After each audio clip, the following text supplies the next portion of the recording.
राधे राधे। ओम नमो श्री भगवते वासुदेवाय। गुरु कृपा ही केवलम। श्री श्री गुरुदेवेर श्रीचरणेर कृपार आशीर्वाद निये आज श्रीमद् भगवद गीता साधक सञ्जीवनीर 6 নম্বর অধ্যায়ের 14 নম্বর শ্লোকটি ব্যাখ্যা সহ পড়ে শোনাচ্ছি। জয় রাধা বল্লভ শ্রীহরি বংশ। वसुदेवं सुतं देवं कंसचाणूरमर्दनं देवकी परमानन्दं कृष्णं वन्दे जगद्गुरुं। আসন স্থাপনা এবং আসনে বসার বিধি নিয়ম জানিয়ে পরবর্তী দুটি শ্লোকে ফল সহ সগুণ সাকার ধ্যানের প্রকার জানাচ্ছেন। তাই শ্রী ভগবান বলছেন, प्रशांत आत्मा विगत ब्रह्मचारी व्रते स्थित मन संयम मत चित्तयुक्त आशित मत परह। श्री भगवान बोलছেন, যিনি প্রশান্ত চিত্ত ভয়হীন ব্রহ্মচর্যশীল এইরূপ সতর্ক যোগী মনকে সংযত করে আমাদের চিত্ত নিবিষ্ট করে মত পরায়ণ হয়ে স্থিত হবে। যার অন্তঃকরণ রাগ দেশ বর্জিত তিনি প্রশান্ত আত্মা। যার সাংসারিক মান্যতা প্রাপ্ত করার ঋদ্ধি বা সিদ্ধি প্রাপ্ত করার উদ্দেশ্য না হয়ে কেবল পরমাত্মা প্রাপ্তি করায় দৃঢ় উদ্দেশ্য হয়, তার রাগ দেশ শিথিল হয়ে লয় হয়ে যায়। রাগ দেশ মিটে গেলে শান্তি স্বতই আসে, যা স্বতঃসিদ্ধ। তাৎপর্য হলো এই যে জগতের সঙ্গে সম্পর্ক হলেই সুখ দুঃখ রাগ দেশ ইত্যাদি দ্বন্দ্ব উদ্ভূত হয় এবং এই দ্বন্দ্বের জন্যই মানসিক শান্তি ভঙ্গ হয়। এই দ্বন্দ্ব যখন দূর হয়ে যায় তখনই স্বতঃসিদ্ধ শান্তি প্রকটিত হয়। সেই স্বতঃসিদ্ধ শান্তি যিনি প্রাপ্ত হন তাকে বলা হয় প্রশান্ত আত্মা। শরীরকে আমি বা আমার বলে মনে করলে রোগ নিন্দা অপমান মৃত্যু ইত্যাদির ভয় উৎপন্ন হয়, কিন্তু যখন মানুষ শরীরের সঙ্গে এই আমি ও আমার ভাবটি ত্যাগ করে ততক্ষণ আর তার কোনো ভয় থাকে না, কারণ তার অন্তঃকরণের এই ভাব দৃঢ় হয়ে যায় যে যদি এই শরীর বাঁচাবার হয় তাহলে তা বাঁচবেই, কেউ তাকে মারতে পারবে না। আর যদি এই শরীর গত হওয়ার হয় তাহলে তা হবে, কেউ একে বাঁচাতে পারবে না। যখন কল্যাণে কোনো সন্দেহ নেই তাহলে ভয় কিসের? এইভাবে সে সর্বপ্রকারে ভয় রহিত হয়ে যায়।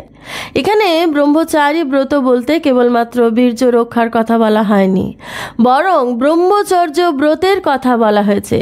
তাৎপর্য হলো এই যে ব্রহ্মচারীদের জীবন যেমন গুরু আজ্ঞা অনুযায়ী সংযত এবং নিয়ন্ত্রিত হয়, ধ্যান যোগীদের জীবনও তেমনই সংযত ও নিয়ন্ত্রিত রাখা উচিত। ব্রহ্মচারী যেমন রূপ রস গন্ধ স্পর্শ এই 5টি বিষয় থেকে এবং নাম যশ মান ও শারীরিক সুখ আরাম থেকে দূরে থাকেন, তেমনি ধ্যান যোগীও উপরিউক্ত 8টি বিষয়ের কোনোটি ভোগ বুদ্ধি বা রস বুদ্ধিতে উপভোগ করা উচিত নয়।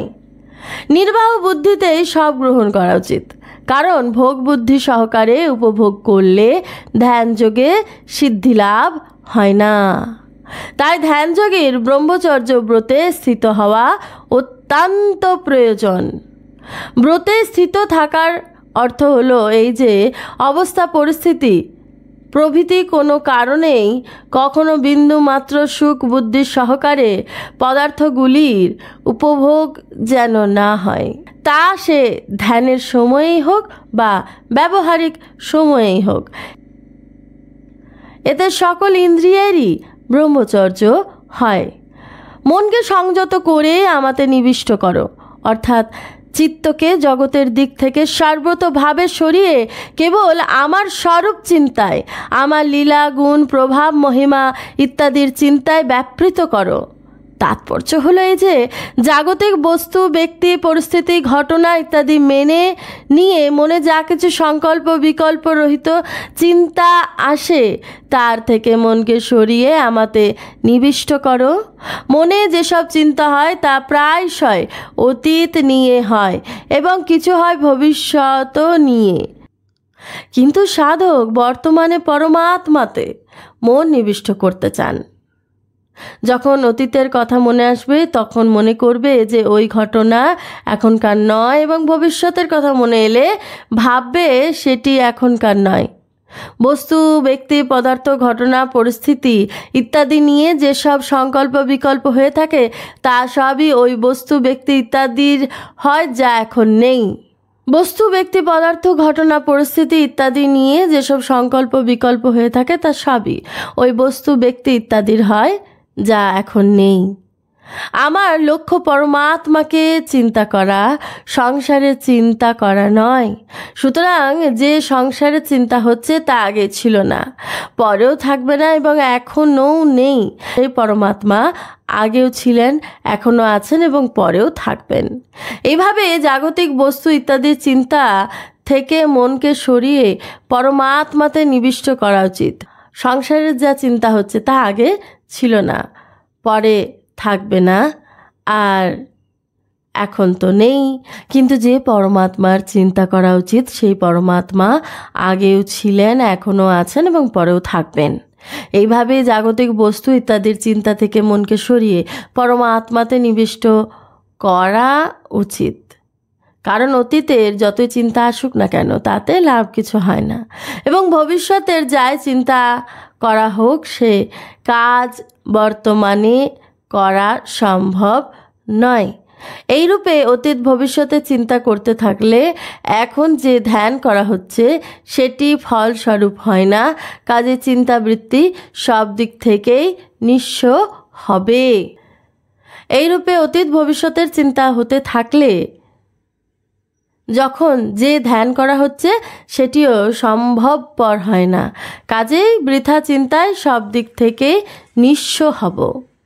ধ্যান করার সময় সতর্ক থাকতে হবে, অর্থাৎ মনকে সংসার থেকে সরিয়ে ভগবানে নিবিষ্ট করার জন্য সর্বদা সাবধান ও জাগ্রত থাকবে। ধ্যানে কখনো প্রমাদ বা আলস্য আসতে দেবে না, কারণ চলাফেরা করার কাজে কর্মে জাগ্রত ও একাগ্র থাকলে মন প্রফুল্ল থাকে, এবং মন প্রফুল্ল থাকলে ব্যবহারিক সময়েও মন সংযোগ করতে সুবিধা হয়। তাই এই দুটি একে অপরের সহায়ক, অর্থাৎ ব্যবহারকালে সাবধানতা একান্তে এবং একান্তে সাবধানতা ব্যবহারকালে সহায়ক হয়। ভগবত পরায়ণ হলে ভগবানের শক্তির সাহায্যে বিকার শীঘ্র দূর হয় এবং অহংভাব আর থাকে না। ভক্তির এটি হলো বৈশিষ্ট্য। ওম তৎসৎ ইতি শ্রীমদ্ ভগবদ গীতাসু উপনিষদসু ব্রহ্মবিদ্যায়াং যোগশাস্ত্রে শ্রীকৃষ্ণ অর্জুন সংবাদে 6ষ্ঠ অধ্যায় 14 নম্বর শ্লোক ব্যাখ্যা সহ পড়ে শোনানো হলো শ্রী শ্রী গুরুদেবের শ্রীচরণের কৃপায়। জয় রাধা বল্লভ, শ্রীহরি বংশ।